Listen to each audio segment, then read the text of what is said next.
Hi ದೇವರು, ನಾನು ನಿಮ್ಮ ಶಿರಾ ಹುಡುಗ ಅಜಯ್ ಮಾತಾಡ್ತಿರೋದು. ಇವತ್ತು ವಿಷಯ ಏನಪ್ಪ ಅಂತಂದರೆ, ನಮ್ಮ ಲಾಗರ್ಸ್ ಗುಂಪಲ್ಲಿರುವ ಪವಿತ್ರ ಅವರ ಮಗಳದು ಬರ್ಡೇ ಇತ್ತು. ಆದ್ದರಿಂದ ನಮ್ಮ ಲಾಗರ್ಸ್ ಎಲ್ಲರೂ ಮೀಟಪ್ ಆಗ್ತಾಯಿದ್ದೀವಿ.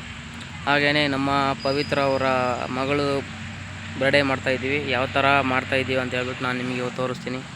ಹಾಗೆಯೇ ನಮ್ಮ ಲಾಗರ್ಸ್ ಎಲ್ಲರೂ, ನಮ್ಮ ಶಿರಾ ಲಾಗರ್ಸ್ನ ಎಲ್ಲರೂ ಫಾಲೋ ಮಾಡಿ, ಹಾಗೆಯೇ ನಮ್ಮಂಥ ಬಡವ್ರ ಮಕ್ಕಳನ್ನ ಬೆಳೆಸಿ, ಹಾಗೆಯೇ ಇವತ್ತು ಮಾಡಿರೋ ಪಾರ್ಟಿ ಬಗ್ಗೆ ನಿಮ್ಮ ಅಭಿಪ್ರಾಯ ಏನು ಅಂತ ಕಾಮೆಂಟ್ ಮಾಡಿ. ಓಕೆ, ನೆಕ್ಸ್ಟ್ ವಿಡಿಯೋದಲ್ಲಿ ಸಿಗೋಣ. ಓಕೆ, ಬಾಯ್ ಬಾಯ್. ನೀ ನೀ ನೀ ನೀ ನೀ ನೀ ನೀ ನೀ ನೀ ನೀ ನೀ ನೀ ನೀ ನೀ ನೀ ನೀ ನೀ ನೀ